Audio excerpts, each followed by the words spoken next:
Hey, it's good to be back. You probably heard what happened when I was heading back from Wisconsin, and I haven't been able to get it out of my mind since it happened. It was such a powerful thing to happen. For those of you who maybe weren't here or those online watching, what happened was we, drove picking up my son from Wisconsin. It's about a 14-hour drive, and we were taking him back. So my van is loaded to the gills, and my son's car is we're all loaded down, and we make it through Milwaukee, we make it through Chicago, and we break down in northwestern Indiana on a major highway. Thank goodness it was Sunday morning, like super early in the morning.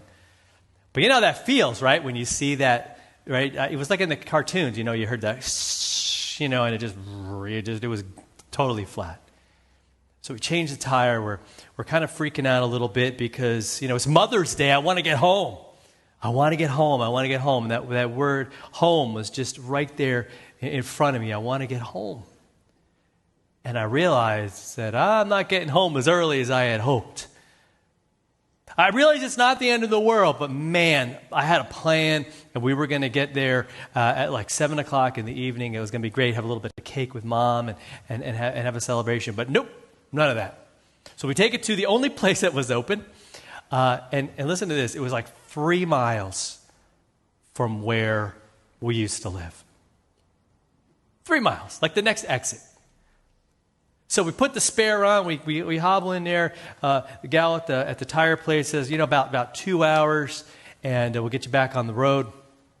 And so it's about 9:30 Central Time, and I get a text from my wife, and she's like, "Why don't you go to church? The church I used to pastor, and I haven't been there 9 years in worship with them." So I figured, keep in mind, I am dressed in a t-shirt, jeans. I've got my pocket knife. I've got Flame Vans sneakers on. I have just changed tire. My son and I, Jake, we made a mess of the sink at McDonald's. So the McDonald's in Portage, we're really sorry. We made a huge mess, grease everywhere. And so we go to church, and we're halfway in the service, and I see 2 guys that I just dearly love. And we're talking, and we're trying to be quiet, and we kind of sneak in. That was the plan. We're going to sneak in under the radar. I don't want to, draw any attention. And we're just going to maybe visit with a couple of people.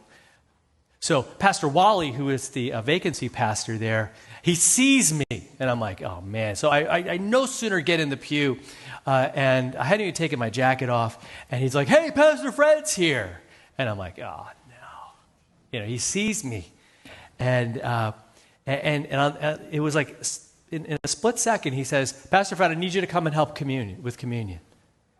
And I'm like, "Are you kidding?" I'm like, in the middle of church. It would be like Paul in the back and me going, "Hey, you're going to come up and do communion." I was just like, "What, are you kidding me?" I looked down at myself and I'm like, I am not dressed for communion. He's in his robe and his stole, and I'm like dressed to go and, hang out at a bar or something. I'm like totally not ready for that.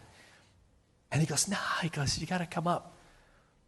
And next thing I know, he doesn't just have me help serve communion, like I'm doing the service of communion. And it was just such an incredible moment to be home. I'm 10 hours from home, but I was home. Are you tracking with that? How that works? I don't think we realize, as church, that we have relatives, we have brothers and sisters in Christ all over the world. We walk into a congregation and we're home. Same Lord, same Savior. Now that pastor, here's the thing that I keep thinking about, is Pastor Wally could have just let me sneak in, could have just, right after the service, said hi, and that would have filled my bucket. I would have been like such a happy guy. That would have been great. But his split-second gut instinct was welcome. To the point, like, dude, I want you, let's pick up where you left off 9 years ago. I want you up here. I want you having communion with the brothers and sisters here in this place, right? Just like I have communion with you, brothers and sisters, here in this place. How cool is that? No matter where you go, if you're broken down, right, the car's getting fixed and you don't know when you're going to get home and how's it all going to work out, who cares? I was with family, home, welcomed. And that's so important for us to see, because I'm afraid we might read these words in this last week of exiles and forget what it means to be an exile. See, we have a unique opportunity to welcome people in who are broken down in the road of life. Let's use that metaphor. Broken down, far worse than a flat tire. I mean, we're talking flames and smoke coming out of the engine. You know what I mean? The transmission's just dropped onto the pavement. Like they ain't going nowhere for a long time. And they come in and they come to us. Wrecked, alone, exiles, feeling like nobody cares, and we get to welcome them. Because otherwise we might just take these words of Peter's as, I don't know, some nice idea. What does he say? 1 Peter 4, we're going to look at just a couple verses today, 8. The first two words are so important. He says, above all. Above all.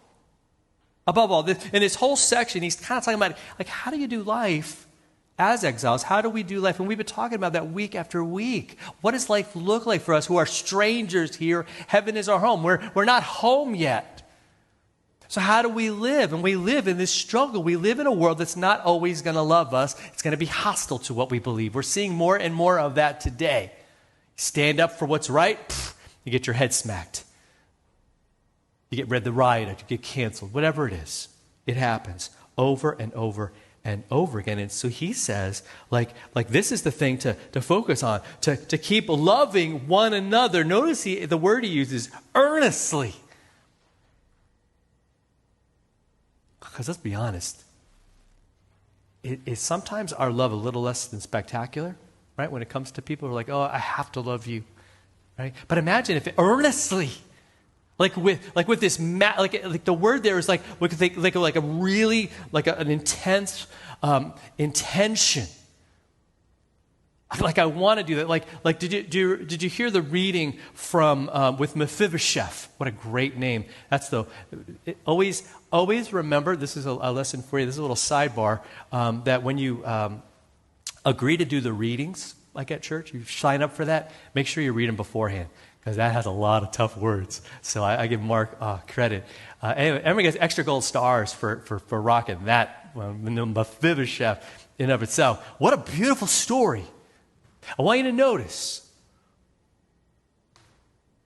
that David, it wasn't like Mephibosheth was brought before him and like, hey, we found this guy. He's got a claim on Jonathan's, right? He's one of Saul's family, and what can we? He wants to know what you could do for him. Does that happen? Is that the story? What do you think? Notice, our guy David is like, just look at it. Look at what he says. Is there still anyone left in the house of Saul that I might show kindness for Jonathan's sake? He says it twice, doesn't he? Because they bring Ziba to there, and he's like, is there still, like who, in other words, like who, I want to find somebody that I can help, that I can show kindness to. I'm in this position of power, and I'm in this place where I can make decisions, I can make you or break you, and I want to help. Jonathan was so kind, and literally saved his life time after time. He's like, man, there's just nothing better for me to do but then to show love, not just to him, because he's gone, but to his family. Mephibosheth his legs don't work. Remember what he says? He goes, like David, like, you're the king, like, I'm a dog. Isn't that what he calls himself? My goodness. So many people around us feel that way, feel like they're nothing, like they should just be discarded. And we go, no, not having it. I want them, not at the king's table, not a king table, but the King of Kings table. See what I mean? Has that ever dawned on us that we get to invite, you don't just invite someone to church. I want them to believe in Jesus. I want them to know that he has taken care of every one of their sins, that he loves them and cares for them. And I want them ultimately to join me at the Lord's table, knowing that table is just a kind of the opening band. It's the warm-up for heaven. And that feast, right? The marriage feast of the Lamb. See, that's welcome. Isn't that what Jesus? That's what was driving that pastor in Indiana last week. He's like, man, I've got it all. And this guy, man, I want him to have it too. And I know that he and others, and in this congregation, and that congregation, and congregations throughout the world and throughout the centuries, have said that to people who were lost and alone and weary. And they said, come on in. I want you to know the love of Jesus. I want you to know that you feel broken and your sins are, and you feel like God could care less about you, and that maybe you've done too much and you've gone too far. And I want you to know that that's not true, that Jesus died for sins. Didn't Paul say he was the chief of sinners? And that's one of the most amazing men of God that you'll see in the scriptures. So we keep loving earnestly. Why? Because love covers a multitude of sins. Love doesn't look like the rest of the world does. The rest of the world, if we're honest, the rest of the world is looking for mistakes, isn't it? It's looking for a chink in your armor. It's looking for like your flaw. I mean, you could look like you've got everything together and right, they're going to find that one thing. That's how the world works. No, he says love. Love forgives. Love transforms. Love doesn't sweep things under the rug. That's not what this is saying, but it covers those sins. They are forgiven. Jesus died for them. They are paid for 100%. So that's what we do. We keep on loving. And we show hospitality to one another without grumbling. Without grumbling. Now, it would be awesome if someone were to say, hey, yeah, I got a place you could probably stay, right? Or I can probably help you. But you're still like, you're not really feeling it. May have caught you on a bad day. That's incredible. I mean, listen, I think that's incredible if we're able to do that. But I think the reason why Peter says without grumbling is it's hospitality connected with love. And that blows people's minds. Like, you're going to do that for me? Like, really? For me? Like you'd be like Mephibosheth going, really? I don't deserve that. I don't deserve it. I certainly felt that last week. I didn't deserve to be up there. I didn't deserve to do any of that. I didn't deserve to have all of those things and to have all those relationships with those people. But it was like home right there. And I told the confirmation kids at early service that we have this tremendous opportunity to give something that people in our world are dying for, to feel like they're home. Think about that. How many people do you know right now that don't feel like they have anybody? Anybody know anyone like that? I mean, you wouldn't have to think too much. Just the names will come to you pretty quickly. You yourself might even feel that way. So I think the gospel is so powerful because it's our loving Father saying, you're home, you're mine. And we get to spend every day with that honor and that privilege, the family of God. Peter has, during this whole series, he's been trying to paint that picture for us. Right? Remember a couple weeks ago, you're a chosen people. You're a holy nation. You're a people belonging to God. Whoa. That's us? We were once, remember he said, we were once not a people. Now you're God's people? Whoa, that's amazing. So that's why we show hospitality. And it really shifts even that term.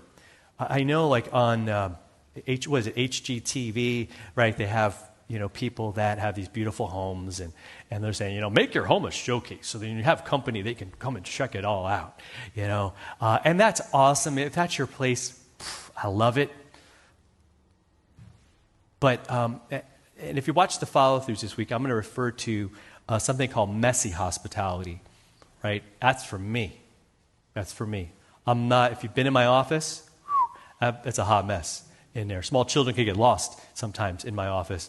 I clean it when the avalanches start happening of books and papers and other things. But you know what? The messy hospitality says don't let that keep you from just inviting people over, hanging out with people, Who cares about the mess? Who cares about some disorganization? Who cares about any of that? Why spend your whole life missing out?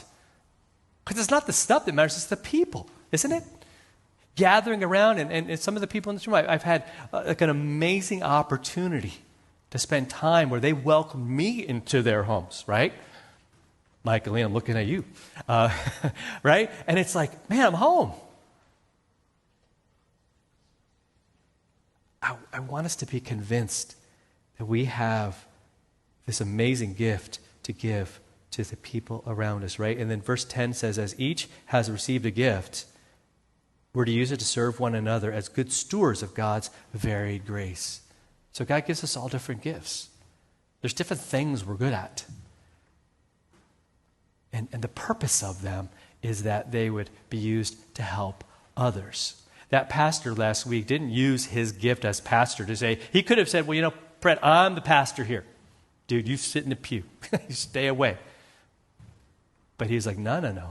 Well, we're here to share this, man. We're here to, this is about the people, man. This is about something bigger than us and something bigger than my ego or whatever. He's like, we shelve that, we push it aside because we're going to use this to serve the people in our lives. So everything you have, every bit of resource, every bit of time, it's all, I want us to see it. I want us to be like David in that Old Testament reading and saying, who can I help?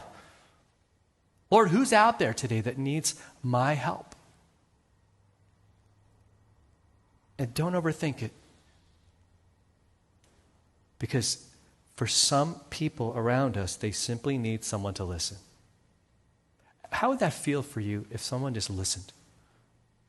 Didn't want to compare, didn't want to react or anything, but they just like, hey, what's going on? And you could just, right? You could just blurt it all out and get it all off your chest. And then maybe even take it to the Lord. Some people just need that. And we can all do that. We all got ears, right? We can listen. If you're hard of hearing, you can read lips, right? There's a way to do that, to communicate, to connect. So we finish out the series, again, remembering we're not home yet, remembering that we know what it feels like to be exiles. We know what it feels like to be out of sorts. We know what it feels like to not think God cares about us. But we know, right, we've been connected to God. He has come down and saved us and loves us and given us his grace. So I pray that we, again, take the opportunity. Because hospitality doesn't start with your house. It starts with your heart. Opening your heart to people. Opening your life to people. They may not ever make it to your house. Who cares? But when they're with you, that they would know that they belong. That even if it's just with you, that's life-changing. That's game-changing. That could be transformational. Because it shows how amazing God is. That's the reason why we're doing it. Is him and his power, his love, his grace. And that is freeing. So that my stuff and my time and none of that, I no longer have to sit there and try to figure it all out. I can just say, give it to God and say, God, how are we going to use this? In his name, we go as his exiles.